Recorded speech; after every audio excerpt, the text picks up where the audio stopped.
I am so excited to have Tusdae Wilson with me today. For those of you that don't know Tusdae Wilson, Tusdae is a rock star to say the least. So she was actually the first person to join the team in 2016. It's a whole funny story, but we'll leave the details out. But she got into sales late in 2016 and absolutely crushed it right out of the gate. In her first year, she helped 77 families make a move. 77's right, correct? I think it's 78. 78, I gypped her one. So 78 families in her very first year of sales. Every year since then, she's been well above that. I believe your best year was, how many was your best year? Best year, 110. 110 families served in a single year. So if you're new to real estate or you don't have any perception around that, the average agent sells 8 to 10 houses a year. She sold 77 in her very first year, has been well over 77 every single year, with her best year being 110 years. So if you don't want to listen to somebody like this on tips of what it takes to succeed in real estate, you're freaking crazy.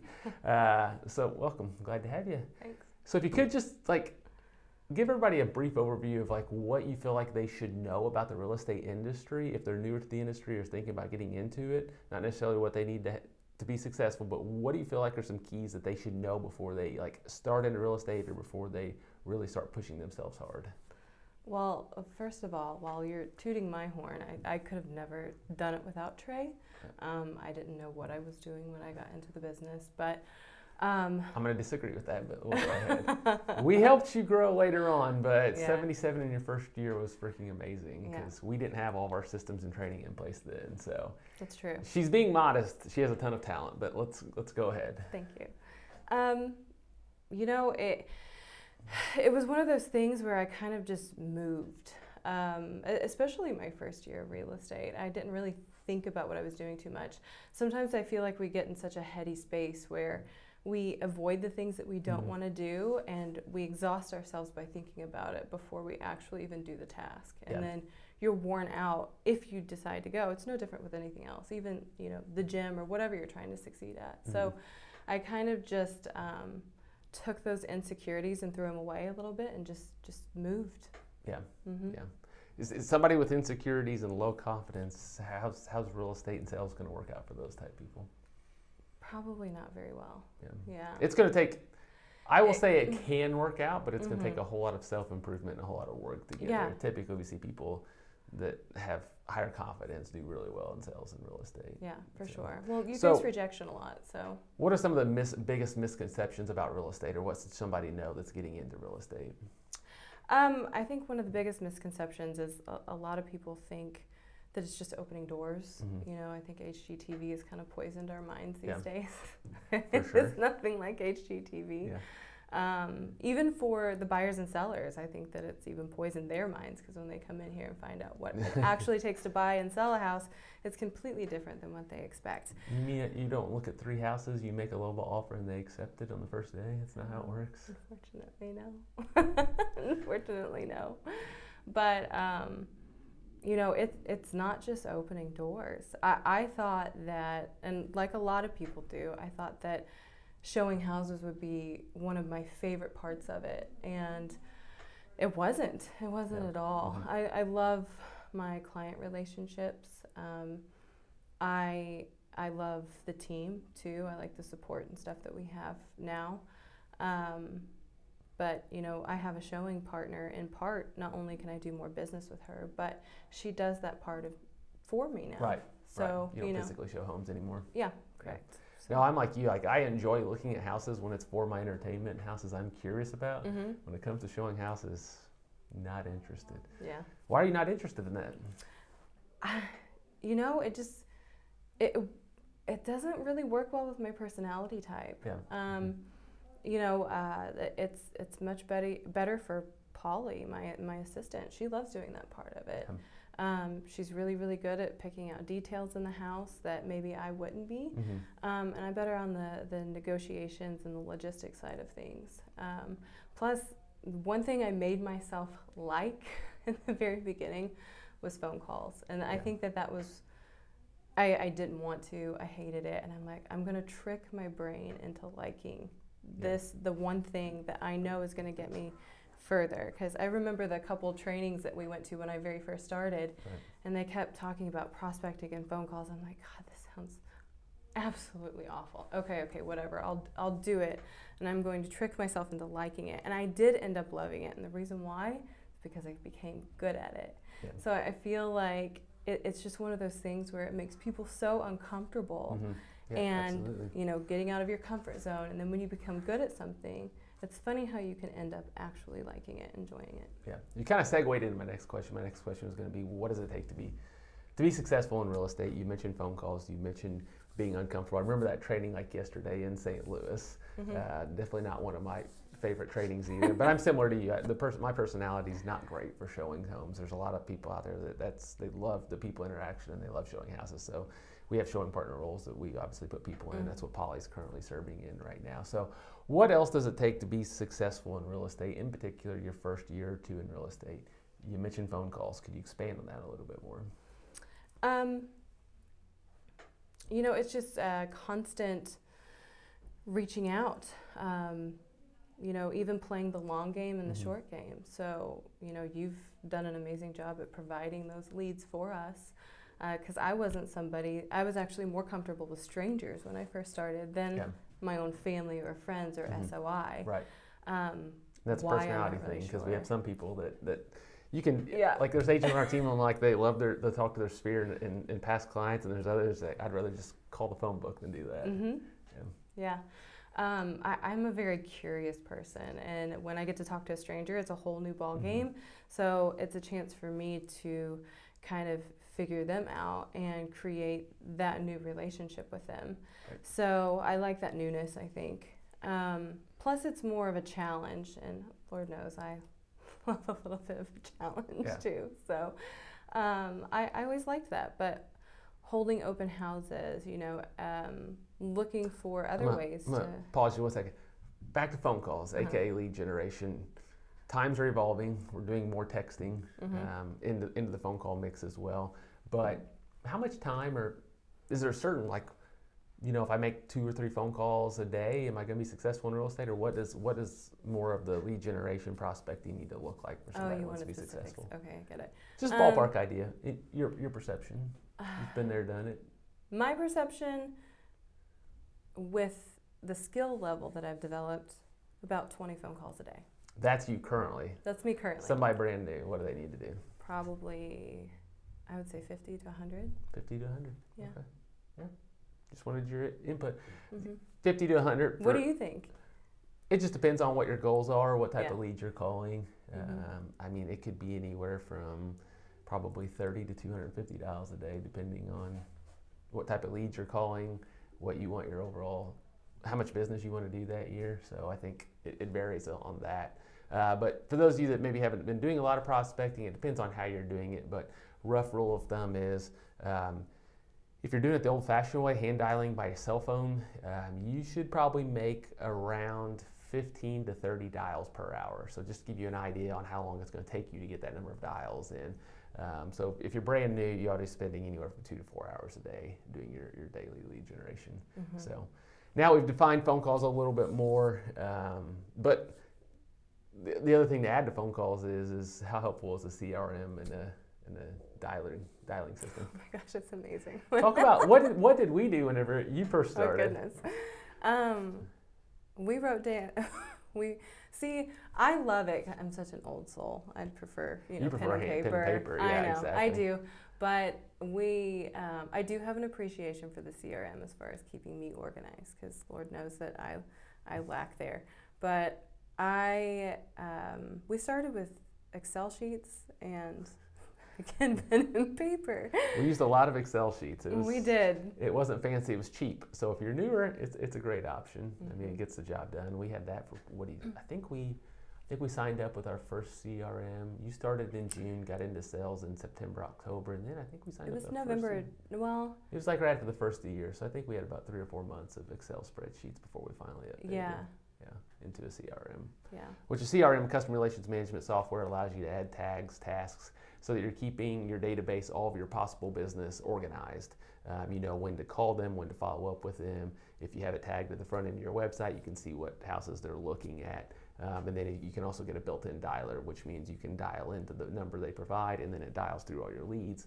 If you're using a dialer, you're going to be able to accomplish a much higher number of calls per hour. So if you're using a dialer, if you're calling quality leads that you're having a lot of conversations with, you're probably going to be in the 20 to 30 per hour. But if you're calling just kind of a loose collection, you're probably looking closer to 40 to 50 an hour. And if you're calling leads that you've called before and haven't answered, you're probably going to get over 100 dials in an hour using that. So, all right, enough about phone calls. You mentioned open houses. Tell me more about that. I love open houses. So when I first started, I know a lot of agents were kind of against it. They said it didn't work. That was my #1 lead source my first year.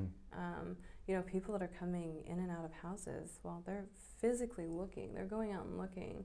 And especially in today's world, I feel like that says a lot. It's like they're obviously motivated if this is what they're doing. Now, of course, you're going to get a few neighbors that are looky-loos occasionally, but I would say I would develop at least one solid A buyer from each open house I held, if I had an average.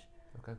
Yeah. And for those of you who don't know the language, an A buyer is somebody that is motivated, willing, and able to buy a house within the next 30 days. So, an open house, you use it as your bait to get buyers that are ready to buy right now. You can't get much more of a high qualified lead than people that come through open houses. So it can be a great source. Obviously, you joined our team, so doing open houses was generally easy because we had listings available. So if you're a newer agent and you're at another brokerage, reach out to agents at your brokerage that has listings. Maybe they don't want to do open houses, but you could do an open house for them. So it ends up as a double win because the listing agent gets to tell their client, hey, we're going to do an open house to market your house, and you get to meet new potential leads. So. I love it too because you can meet people face to face. What is it, 80-90% of communication is nonverbal? Is that what it is? That sounds right. Yeah. So I feel like when you have that, you have an advantage versus just being on the phone, because it's so easy for somebody to say, "Oh, I'm at work. I gotta go." You know what I mean? Right. So you'll run into that. I'm at work. I can't walk off. Right. That's not a good line. Yeah. Or just hang up the phone. So. Yeah. You mentioned I'm at work. That's a common objection. What are the most objections that you're hearing today, and how do you handle those? Right now with the market being so slim, a lot of people are afraid to sell because they're afraid they're not going to find something. With that being said, I have a history of clients that, yes, we always find something. It does come up on the market. As far as handling that objection, I just tell them, the interest rates are super, super low too. And if they're going to buy and sell, it's not really going to change too much here, because I think a lot of people are like, the bubble's going to burst and there's going to be a bunch of inventory for really cheap, and that's not usually the way it works. Typically when, like 2008, 2009, when the market crashed, interest rates skyrocketed, so you were getting less house or maybe a little bit more bang for your buck as far as, what you were buying. But you were ultimately paying more monthly because the interest rates were much higher. Yeah. So right now it's a lot more affordable to buy homes. Yeah, it sounds like you kind of transferred a little bit into people that are saying that they don't want to buy right now. Yeah. Because sorry. No, you're good. You're good. People that don't want to buy right now because they feel like the market's high. And yes, you're right. I mean, you can do the research. The market is high, but it's due to a seller's market. It's not due to lenders just allowing anybody under the sun to get a mortgage. Right, so, right. Yeah, the other thing that can help people with the people that are concerned about making a move right now is the fact that we have an instant offer program. Not a lot of people ultimately end up doing it, but it is a comfort tool for somebody to know that like, hey, I could get an instant offer if I get in a situation when I find the right house. So that could be another option as well. Yeah. So we've talked about prospecting, lead generation through phone calls. We've talked about open houses. You also mentioned getting out of your comfort zone. Tell me a little bit more about that. Well, doing videos and different things like that for social media is something that Trey has really pestered me about over the years. I haven't really broke that bridge just yet, but You haven't broke the bridge because haven't. you've been so successful and you've been able to achieve your goals yes, without doing it. yeah, But video is definitely one way to get out of your comfort it zone. is. I could tell you I did not like doing it when I first started doing it. Uh-huh. I still don't love it, but I don't mind it like I used to. Yeah, I mean, you always get used to it, I guess. What else was out of your comfort zone? Like you just said a couple minutes ago that making phone calls and you were going to trick yourself into liking phone calls was kind of how you got started. And I never realized that. You never told me that. Like, because she was a hustler. She was always coming to me. This was in our Excel spreadsheet days, coming to me like, I need more people to call. I need more people to call. And you're just like, I don't mind doing this. And I guess you tricked yourself so much that you tricked me because I thought you actually liked making phone calls. No, not at first. So phone calls were kind of out of your comfort zone. What else have you done or you feel like is kind of a push out of your comfort zone? You know, even doing like the listing appointments and stuff like that at first, it was. But I'm a little bit of an adrenaline junkie, I'm not gonna lie. So I know that whatever scares me the most is usually what I need to be doing. Even when it came to the phone calls, and you know, we do role playing and different things like that, which a lot of people are super uncomfortable with. That was one of my biggest fears when it came to phone calls, was like, crap, I had to talk to Trey this morning, do this whole role play thing. Okay, I'm fine. You know, no, I didn't express that because I felt like the more I said it out loud, the more I was going to inject that negative entity into it that didn't need to be there. I'm like, no, you gotta suck it up. This is what it takes. So I did it, and it was a matter of 2 weeks before I was over that, because I was used to talking to people, and I think that people are so scripted, and they're like, crap, I forgot to say this, or I forgot to do that. And that just becomes like a skeleton, and I'm just like, I'm just talking to another human being. Yeah. To have a good phone conversation, you just need to listen and react to what they say. Yeah. However, we provide scripts and objection handlers so that whenever you get into a situation and they say something, you know how to handle it. Because a lot of people will say the same thing over and over, like, I'm at work. You mentioned that. Well, when somebody says I'm at work, we go, oh yeah, one more quick question, and then we ask them another question, and probably about a third of people will continue the conversation. Whereas if you just let that person get off the phone, odds are you never would have reached them again. So that's what you're kind of talking about there. Yeah, very true. Well, and if somebody says that they're at work, I'm like, oh, where do you work? And then they're like, oh, you know, that can start and then a new conversation. Exactly, and then you're building a relationship. It's the old Ford method: family, occupation, recreation, and dreams. It's what people love to talk about themselves. They love to talk about those topics. Yeah, for That's sure. how you ultimately get clients. So. For sure. Let me ask you this, 77 your first year, 110 your best year, the average agent sells 8 to 10 years. How do you sell that many houses and have a life? Or do you have a life? Let me ask you that. You know what, my first year real estate, I would say that I probably didn't. You didn't? You took it a little too hardcore? I did, because at that time we didn't have the support staff that we do now. Like, I had no showing partner. It was just him and I Tammy joined like right about the time you got a couple months after you got your license. A couple months after I got my license. So therefore, a little bit, you were doing a little bit of admin work and sales. Yeah, I was. I was a great admin, wasn't I? Yeah, that's what the funny story is. We're not going to get into that. Yeah. She does not have an admin personality. No, I tried so hard though. I really did. I really did. Let's talk about the sales stuff. Well, it was just go, and I don't even know how I did it. Looking back, I'm like, there's no way I could do that right now. I guess that's where I was in blackout mode, and you know, I had goals to make six figures that year, and I well exceeded that. And it's funny you mention that. I remember my first couple of years. I look back at it now. I'm like, I don't know how. Did you? Yeah, because you were. He didn't have time to train me or anything. Like it was just. It was a mess. It was a mess. We're much improved. Though. Yes. So how was your work-life balance? Let's say in 2021. 2021, it was. You know what? I kind of checked out of real estate a little bit, but I still did. I think almost 80? 90. It was almost 90. Yeah, I still did that. She checked out of real estate, she says, and sold almost 90 homes last year. Yeah. Well, mentally. So at this point, like phone calls and different things I can do in my sleep. But I had so much past client business that I was being fed referrals. So that work, that hustle that I did that year allowed me to do that last year. And now this year I'm trying to do like more balance and something that we've talked about is me picking up live phone calls. So I always kept my phone on silent, and those incoming leads that are stronger buyers, I just wasn't picking up the phone, and I got Yeah, that's how you built your business the first couple of years. It's like you hustled and you answered every single phone call. Yeah. If you answered more than 5 phone calls last year, I would be shocked. What do you think? More than 5? You know what? You're probably right. I'm not gonna lie. I answered one yesterday. I know.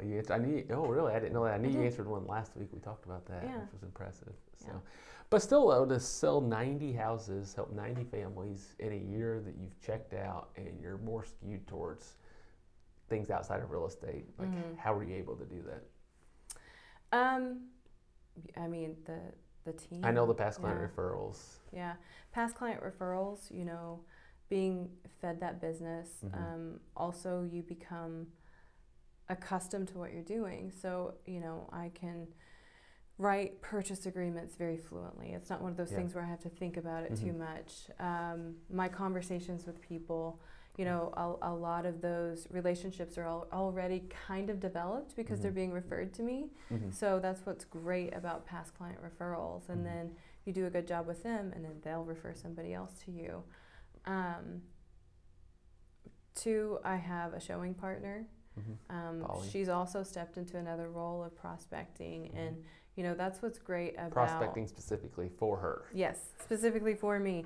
And I think that that's what's great about real estate is you have that ebb and flow of being able to expand, to adjust whatever you're needing at that time. And it's like, you know what, if I want to hustle real hard and do 500 homes, which sounds crazy, it's like, I know that you'll provide whatever I need to get there if that's what my goal is. But also, too, it's having that work-life balance. Absolutely. And we all struggle with balance, but I really do. I really, really do. And last year, I felt like I needed to just develop who is Tusdae now at this age, because I always self-evaluate all the time.